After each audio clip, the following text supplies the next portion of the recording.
get parental guidance for this video. That was loud. Flirting.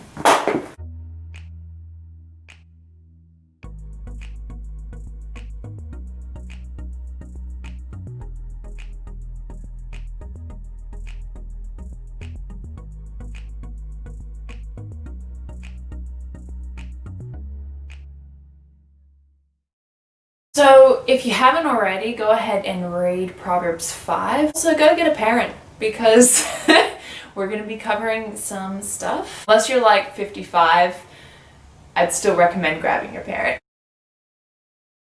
The book of Proverbs does not beat around the bush, which is why it feels comfortable enough to address some very interesting topics. First of which is adultery. The adulteress is referenced in many parts of Proverbs, and I think it's largely metaphorical for all of sin. I think in this case, in Proverbs 5, it's actually addressing adultery itself. So I think it's appropriate to talk about adultery. Something a single 18-year-old pastor's kid doesn't really feel comfortable talking about. But no more apologizing, no more blushing, we're gonna get straight into it. This passage's main aim is to proclaim that you shouldn't have sex with someone who isn't your spouse. Solomon knows that to simply command his son not to have sex with someone other than his wife is something that won't really help his son in the long run. It's not just a simple commandment, because the son probably knows the 10 Commandments quite well. It's actually an explanation of the wisdom behind keeping just one wife. So firstly, why should he listen to his father's wisdom? Well, in short, the woman is tempting, and temptations are strong enough for us because we aren't perfect. Illicit sex isn't the only sexual immorality. With the temptation there, we can very easily slip into lust. The woman in this passage is very tempting. Apparently, her lips drip honey. Some people think this is literally her kisses, but other people think she has very sweet-sounding speech. In the next part, in verse 3, it says that her speech is smoother than oil. Either way, she is enticing.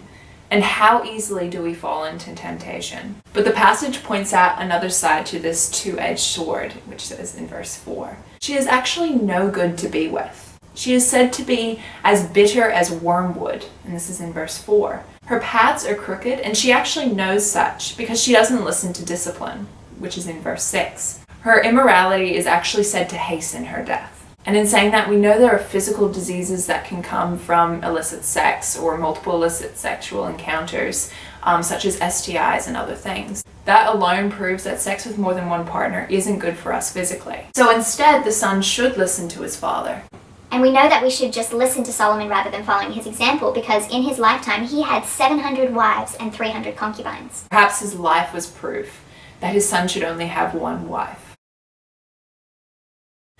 Secondly, in verse 7 to 14, we talk about the price for immorality. In verses 7, Solomon repeats his command of verse 1, listen to me. He commands his son not to commit adultery. He goes as far as to say that you should just stay away from any temptation. He's perhaps talking about this in reference to Genesis chapter 39, where Joseph gets in trouble with Potiphar's wife and Potiphar himself, because even though Joseph did nothing wrong, Potiphar's wife could accuse him of trying to have sex with her immorally. She could make it look like he had slept with her. Even if we do not commit the act, we should also try not to be perceived as doing something immoral. And the passage shows that immorality really doesn't protect your name. From a husband who's seeking revenge for what you've done, which is in verse 9, it doesn't even protect you whatever riches you have in verse 10, as other people can steal these things and take advantage of you. In all these things you will face utter ruin, and you might even face punishment from your own church community or Christian family. And this is even seen in verse 14. Perhaps even worse than all this immorality is the fact that you do have to live your life with some regrets, because you didn't listen to the way of wisdom. How much regret, how much sorrow. So in all of this, we come to our third point, verse 15 to 23, the main point of this proverb. Stay with your spouse. It's pretty clear what we must do, and there are many reasons why we should not commit sexual immorality. So then Solomon encourages what his son should do instead. He tells his son to drink water from his own cistern. He says this in verse 15. Basically, have sex with your own wife. Be faithful to her alone. He says that in our fall to adultery, we actually tempt our spouse to do the exact same thing, which would inevitably put a strain between the two partners. Not only should the man physically remain loyal to her, but he should rejoice in her, love her only. It says to be intoxicated always in her love. And why should he do that with another? And he gives 3 main reminders. Remember that the Lord can see what you're doing. If that isn't a put off, I don't know what is. Remember that the wicked can very easily ensnare you. Thirdly, remember that your own folly can lead you into sin. And just a point on number 1 and 2, whilst we know there are temptations, we are responsible for our own sin. Solomon doesn't think we are just tempted by another, but also by our own hearts. For example, your lustful thoughts might come straight from your heart, even though you've not been enticed by another. It's food for thought.